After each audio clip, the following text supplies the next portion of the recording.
Star Trek, Kobayashi Maru, Chapter 8, In Theory. If this were grade school, Mr. Scott, I'd have to take those drawings away. Scott hastened to conceal his papers beneath splayed hands, scratched a meaningless line along the left-hand margin of his diagram in the process. Admiral Howell smiled indulgently from the front of Scott's desk.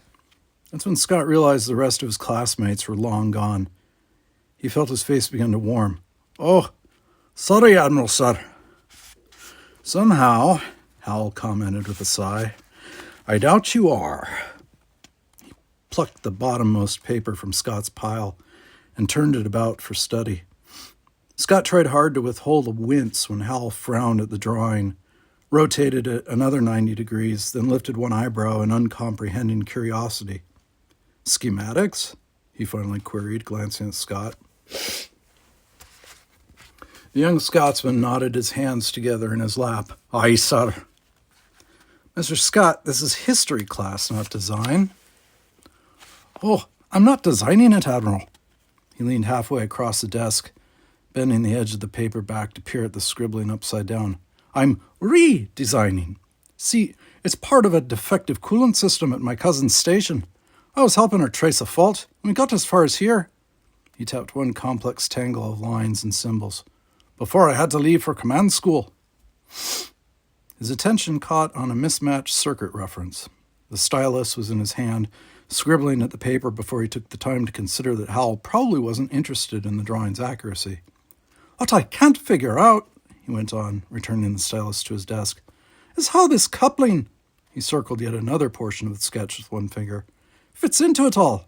I mean, fits right here, but it doesn't fit in, if you see what I mean. And I think that's the problem. See, if you look right here, Mr. Scott, you can see where the current Mr. Scott." Scott clamped his mouth closed on his blathering, forcing his mind to shut down all technical thought. Stopping thinking was never easy for him, but it was something he figured he'd have to get used to. Captains were supposed to depend on other people for cleverness. That's why they were captains. Howell kept glancing from the paper to Scott to the paper again. "You drew this from memory?" he asked, brown eyes busy with thought. "All of it?" "Well," Scott pulled down the corner of the sheet again, just in case they'd somehow begun discussion on another sketch without his knowing it. The same drawing filled the crumpled sheet. It was no wonder Howell felt the need to verify the blueprint's authenticity. Scott was ashamed of his own sloppy handiwork. "I only tore the system down the once," he was forced to admit abashedly. Howell snorted once with amusement and dropped the schematic back among Scott's other things. "What's your major area of study, Mr. Scott?" he asked as Scott shuffled his drawings into some order. "Engineering, sir." He wished Howell would excuse him before remembering to turn this talk into a formal reprimand. "And you studied engineering before the academy?" "Yes, sir." Smoothing his crumpled drawings with one hand, Scott tried to ignore the despair slowly twisting his stomach. "I've always studied it." "I see." Howell leaned back against another desk and folded his arms. "Why are you here, Mr. Scott?" Scott cursed aloud when he realized it was 11:13 and he was more than just a little late for his next class. "I dunno," he cried. "I was doing tactics." "No, Scott." The Admiral caught at Scott's arm as the engineer pushed to his feet in a flurry of books and newspaper. "But, sir, I mean, what are you doing in command school?" Scott's mind shied away from all thoughts of captaining a starship. He didn't want to give fear another chance to tear up his peace of mind. I'm learning to be a starship commander." "Do you want to be a commander?" Howell asked him, still holding onto his arm. Scott shrugged, a bit stupidly, he thought, all the while wishing his mouth hadn't gone so dry. "I don't know, sir." Howell nodded. "I take it that means no?" "Yes, sir," he admitted timidly. "I guess it does." "So why are you here?" Scott sighed and sank back into his seat. "My family, sir." He spent a moment casting about for words that wouldn't misrepresent the situation back home. "I've been helping my cousin, who's a bonny engineer." He finally sighed. "But the rest of them, well, They think I'm being wasted by not being in command. I got tired of fighting them, that's all. Didn't your cousin have anything to say? Scott laughed as he remembered the string of voluble profanity Cheryl had launched at the family when she heard of Scott's decision. Aye, she had plenty to say. But the folks figure you can buy fine engineers through the mail. He caught a flash of disapproval in Howell's eyes and leaned forward to insist. They mean well, Admiral. They truly do. They're good folks and good people. They just don't understand the calling. Most of them don't know what it means. But it's your life, Mr. Scott. Howell tugged at Scott's diagrams but didn't pull them free again. It's your career. If you really don't want to be a starship captain, tell me. I'll go to Admiral Walgren and see if I can have you transferred to engineering school. The very thought made Scott's stomach wrench with worry. Please, sir, don't do that. Pushing to his feet, he pulled all his books to his chest and hoped they would hide his unsteady breathing. I got in here, after all, so I must have something. If I've really got the ability Starfleet seems to think I do, I figure it would be a crime not to use it. Besides, it'd break my poor mother's heart if I just walked out now. Howell sighed and partially turned away. Have you thought about what you're going to do when they finally push you up to your own command? Scott stepped past Howell and headed hastily for the door. I'll make do, he assured the Admiral. I always do. Scott rubbed at his eyes and slouched lower at his workstation. The coupler he'd been designing rotated slowly through all three dimensions on the computer screen in front of him. He paused it wherever he felt necessary, but there were few alterations to make at this stage. He'd been working on the coupler for several hours. At 3 a.m, the computer lab was predictably empty. Scott didn't mind the solitude. In fact, he preferred it to the noisy, pointless evenings enjoyed by his fellow cadets. Listening to the others speculate on their future careers, their future commands, ate at Scott's already fragile sense of self-worth. His own lack of ambition hung around his neck like a stone, marking him as unworthy of the attention and encouragement he'd already received in Starfleet.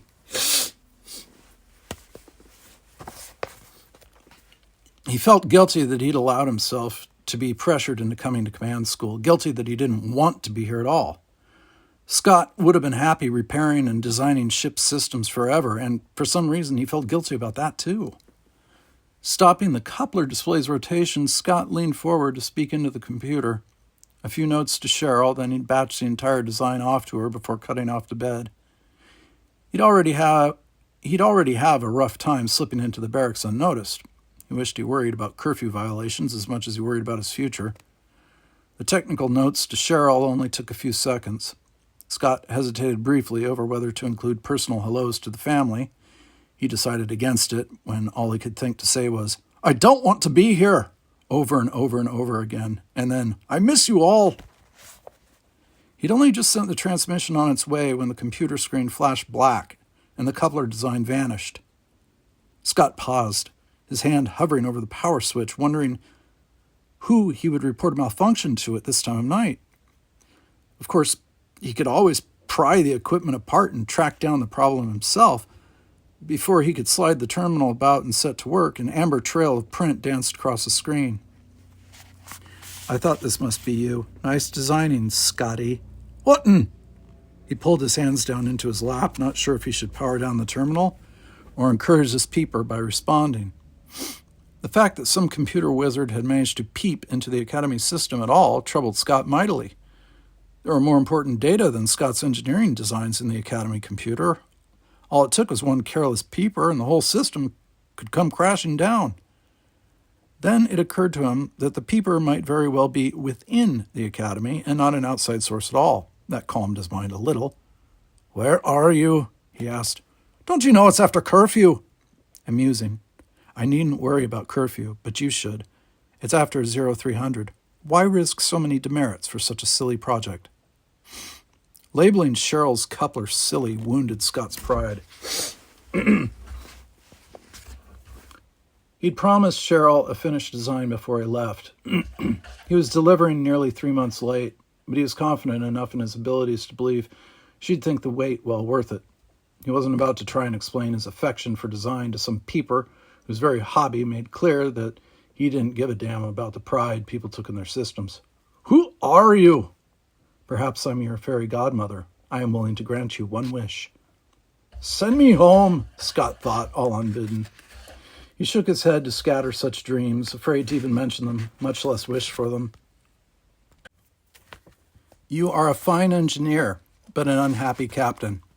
If your fairy godmother were to offer you a chance to leave command school and return to engineering, without shaming your family or requiring you to be remiss in your duties, would you accept? Scott touched the screen with wondering fingers.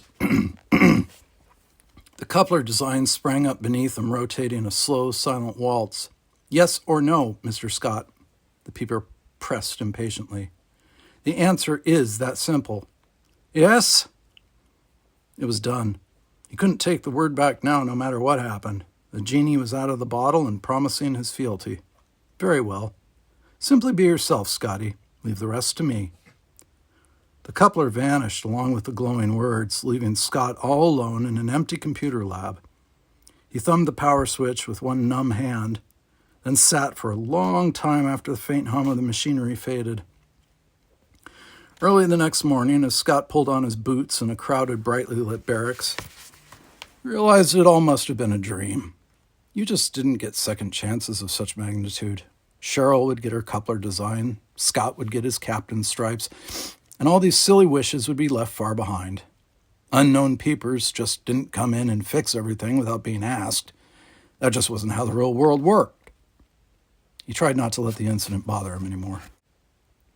Tell me again, how did I get to be in command of this scenario? Computer selection.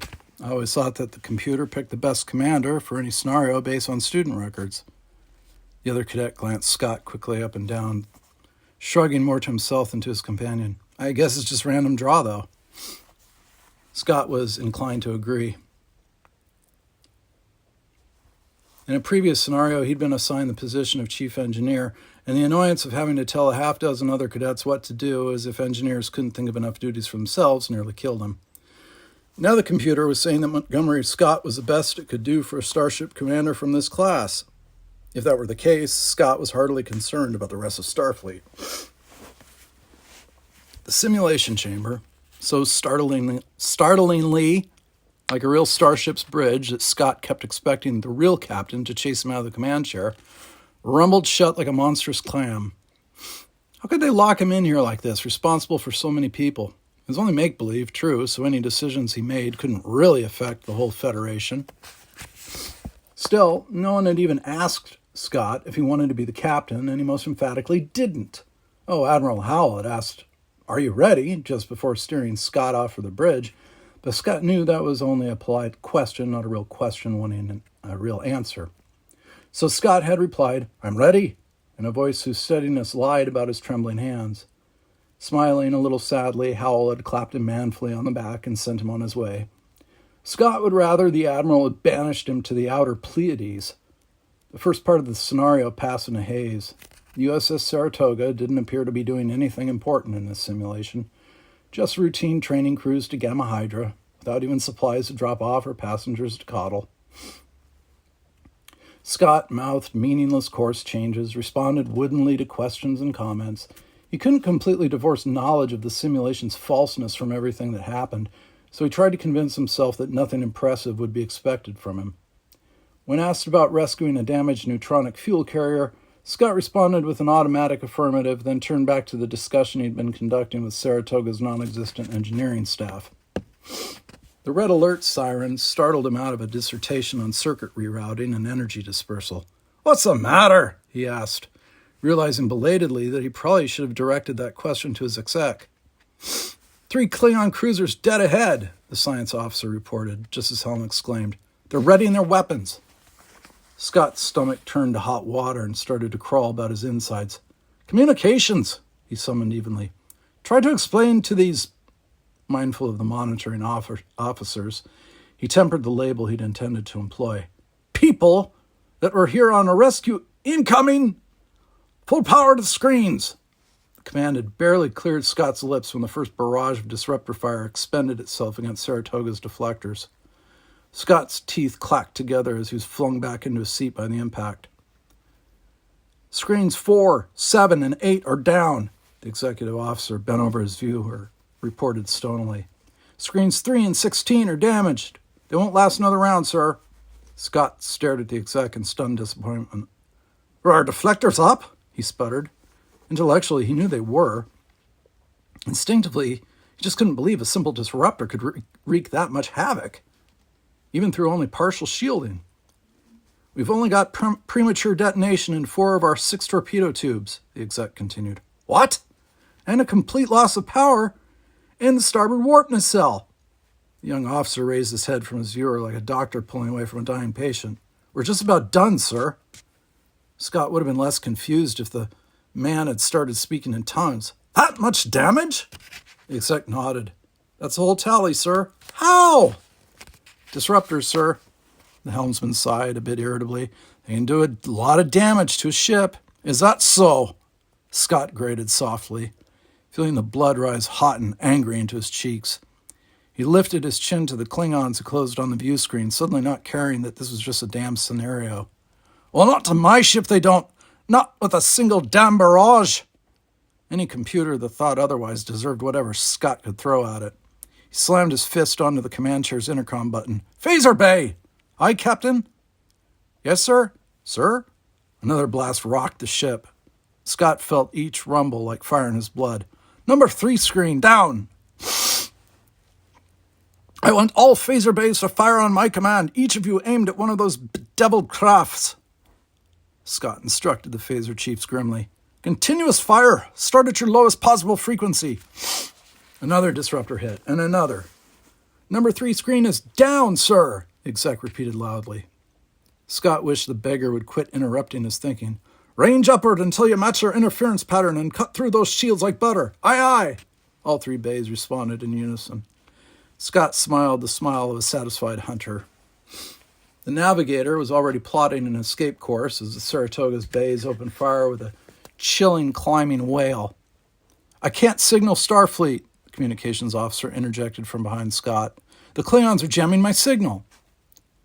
Golden red light burst across the view screen like a nova, burning Scott's eyes with its brilliance as Saratoga's phasers finally reduced the Klingons to atoms.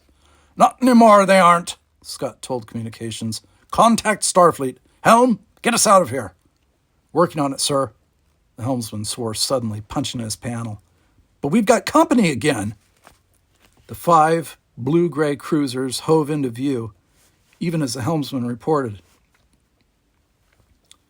That's it for the phaser bank, sir, the science officer reported as the Saratoga began her limping retreat. Bay crews report all cells exhausted beyond our ability to recharge. Scott waved off the report, dropping back into his chair. He wanted to feel weak and wasted after that first adrenaline surge. All he felt was sear and angry. Angry at the monitoring officers for making him captain in a scenario he patently had no business commanding. Angry at whoever had programmed this fatalistic computer in the first place.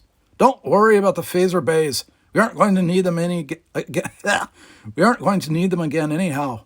Klingons closing. Cut all rear shields, Scott ordered. His brain raced about like light in a mirrored box, searching his memory for any ideas at all. I want everything we've got up front, especially with a computer that so overestimates Klingon firepower. He punched at the intercom again as a course of action began to take form. Engineering! Aye, sir. Pull me a canister of antimatter. Engineer sputtered. Sir? Don't question, just listen. He didn't have time to explain every step of his plans to these nervous Nellies. It should take you just under 3 minutes if you hurry. Pull me the whole thing and run it to the closest transporter room. But move! Bridge out! He thumbed another button as the helmsman announced that the first Klingon torpedoes were on their way. Torpedo bay, a nervous male voice replied to Scott's brusque summons. You called, Bridge? Aye, you're dead down there, right? Meaning the bays, sir?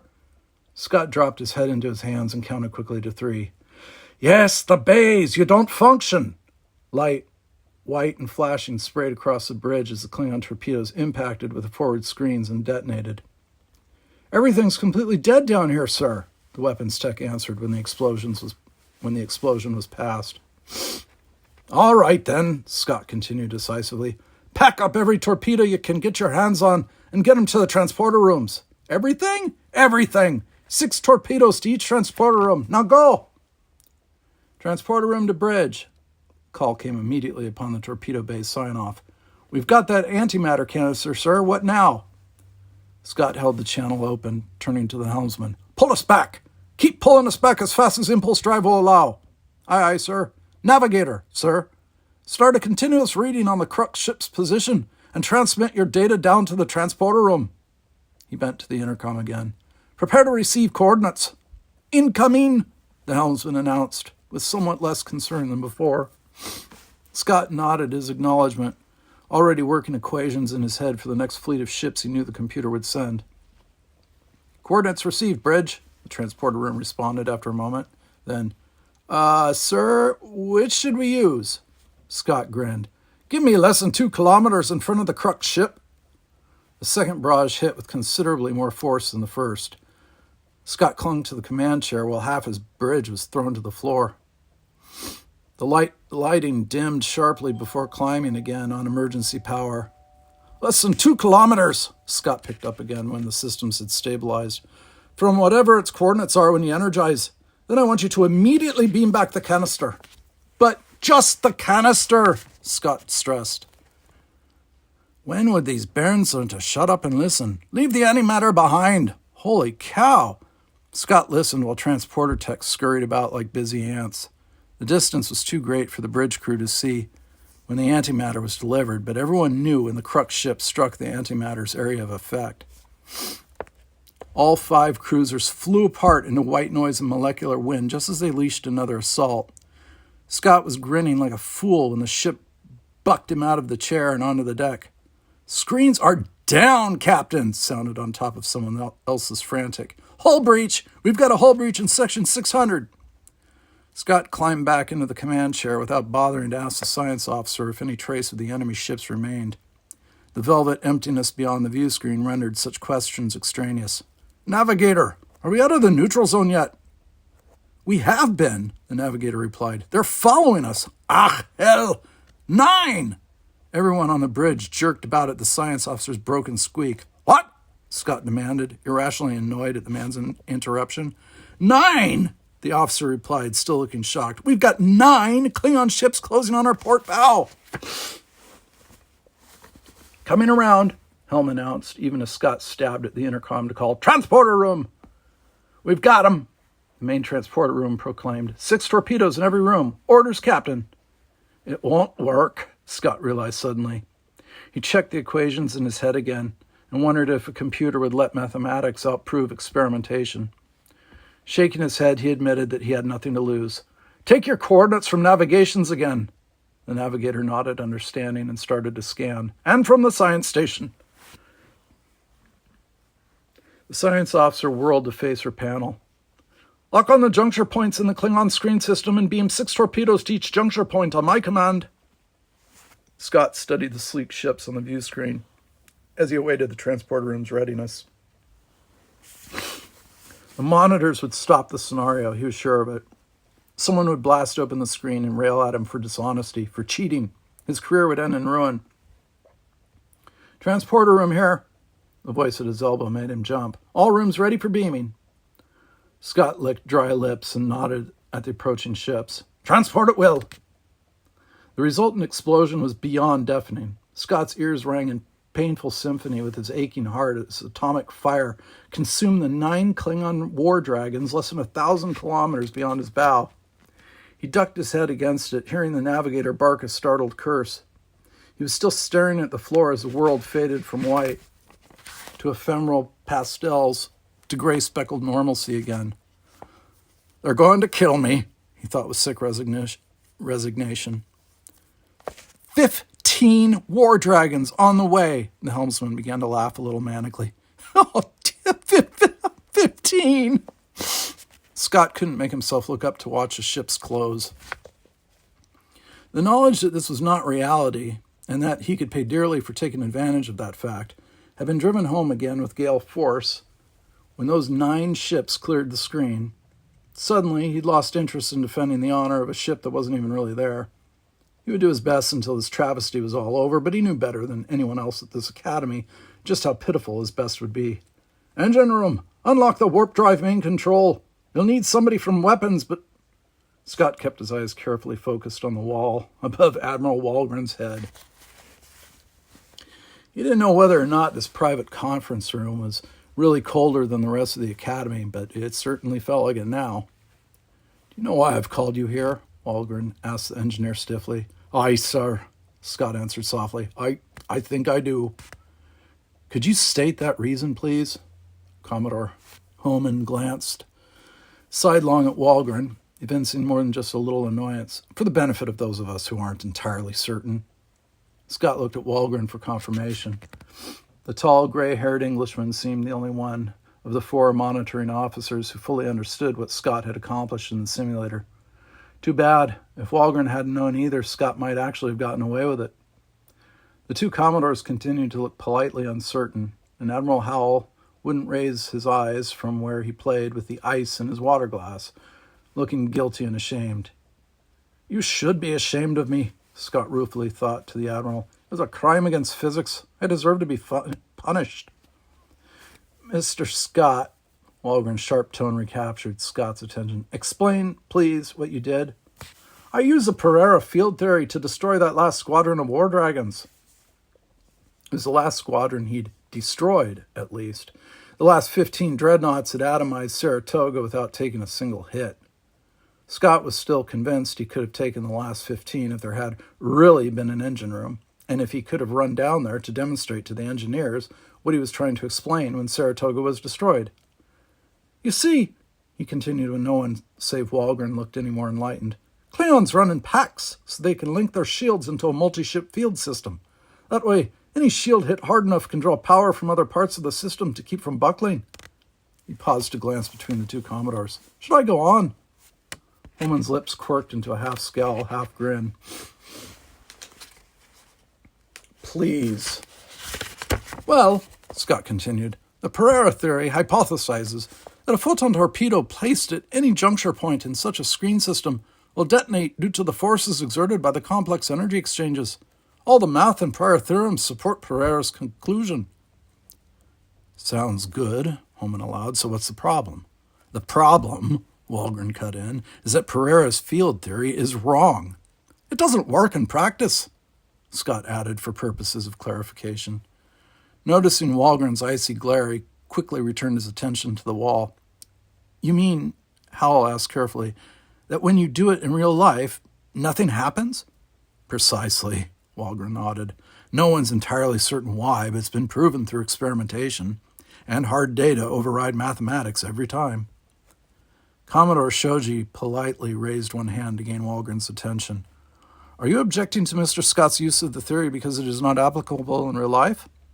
Certainly, the Englishman replied. This is supposed to be a simulation, not a fantasy. But the students are expected to use everything they have at their disposal, Shoji returned. He glanced at Scott with an inquiring tilt to his head. You understood that this Pereira theory did not truly work. Considering his knowledge of engineering, not to mention his experience with the Pereira theory, Scott found the question surprising. Of course, he asserted, but I also figured the computer would let me do it, because any mathematics it worked out would support Pereira's findings. The Japanese Commodore shrugged. I believe Mr. Scott acted well within the parameters of the scenario, he concluded. He recognized the avenues open to him and utilized them. But this is supposed to be real, Walgren argued, even as Hohmann growled. I still don't understand what the problem is. Well, I sort of cheated, I guess, Scott volunteered in response to Commodore's complaint. More than sort of, it would appear, Howell admitted. Are you sure this Pereira thing doesn't work? Holman pressed. I mean, even Scott's introductory lecture sounded okay to me. The British admiral uttered a distinctly superior snort and refused to even look at Holman. You, Commodore Holman, are not an engineer. Admiral Howell sighed. And neither are Commodore Shoji and myself. In the hopes of reaching some consensus regarding Mr. Scott's solution, Admiral Walgren, do you think you could find your way clear to produce some definitive source of information on this subject? Walgren offered the other admiral a haughty glare. As if the word of two engineers weren't enough? Admiral, Scott shuffled uncertainly from his place at the center of the room. Sir, I could... Keep your peace, Mr. Scott, Walgren suggested sternly. We haven't finished with you yet. But I can explain, Scott wanted to plead. Still, Walgren's steel-gray eyes didn't look interested in producing a definitive source other than his own, so Scott merely uttered a doubtful, aye, sir, and fell silent. Walgren buzzed his own yeoman to bring the appropriate references from his library. Scott twiddled his fingers behind his back and tried to recognize constellations in the speckled tile on the ceiling. Here it is. Walgren was already deep into one of the manuals, keen past pages so fast, Scott was surprised the man could identify the contents. In the Encyclopedia of Engineering Development and Design, the Englishman recited, under A for Aberdeen Solution. Holman made a face. The engineer's name was Aberdeen? That's the city where the theory was tested, Scott volunteered quietly. Howell flicked a quick glance at the cadet, but no one else seemed to hear. Walgren ran a finger down the reader screen, tracing the lines of type. Aberdeen, Scotland, Earth, he muttered, his voice without inflection as he scanned ahead of what he read, in which Earth-born engineering student Montgomery Scott constructed 7 separate field generators in order to simulate the current Klingon design based on data obtained. Scott saw Walgren's eyes dart back to the top of the screen. Then the older admiral's hand stopped its tracing. Montgomery Scott? Everyone turned to stare at Scott. Blushing, the ensign offered them a small shrug. Aye, he admitted, grinning. That's me. Holman looked as if he'd lost the ability to breathe. How old were you? Scott shrugged again, uncertain why this mattered. About 16, I suppose, sir. Good God. Do you tinker with engineering as a hobby, Mr. Scott? Walgren asked seriously. His eyes bore into Scott intently, as though this were the final question on some test Scott hadn't known he was taking. I majored in engineering, sir, he answered honestly. And I thought about being a starship engineer before I came to command school. Walgren's steady scrutiny was beginning to bother him. So you didn't want to attend command school? No, sir, Scott asserted, deeply sincere. I respect what captains do, sir, and I appreciate that Starfleet thinks I'd make a fine one. But, he sighed and shook his head, I think my heart's meant more for commanding machines than commanding people. I'd rather I had a captain who appreciated that, one who didn't feel the need to make me what I'm not inside. There, it's said. The results of his admission would no doubt quickly follow. A certain distant tenderness settled onto Walgren's weathered features, and the Englishman nodded slowly. I think we can arrange that, Mr. Scott, if you don't mind. Scott frowned. Sir? His heart labored under a hope he didn't dare tender. I'm removing you from command school, Walgren stated brusquely. You performed inadequately during the Kobayashi Maru scenario, and you have been found to display an attitude and disposition not suited to a command officer in Starfleet. At Scott's delighted gasp, Walgren almost smiled. Well, thank you, sir. It seemed such a ludicrous response. Scott didn't even care if the older man understood just what he'd done. Make good use of your failure, Mr. Scott, the Englishman advised as he gathered his tapes and turned to go. We don't all get a second chance. Scott stared at Walgren in admiring gratitude as the Admiral headed for the door. I'll do that, sir, he promised, and I'll never forget you for this. The door slid aside, and Walgren paused, only briefly surprised. Don't thank me, Mr. Scott. Thank your coupler. He smiled at Scott's startled stare. I couldn't very well let the engineer who could piece that together slip away. Good designing, Mr. Scott, and God go with you. God go with you, Admiral Walgren, Scott called as the hatchway whispered closed. He never saw Walgren again after that. But Scott kept track of the older engineer until Walgren's death at age 70. During that time, Scott always hoped that grand luck did indeed follow the Admiral to the very end. Most of all, he wished he could tell Walgren just how much that one decision had meant to his life. The difference between living and just hanging around, he would have told the Admiral. You understand that, don't you? Scott couldn't help but believe the Admiral did. Any real engineer would have.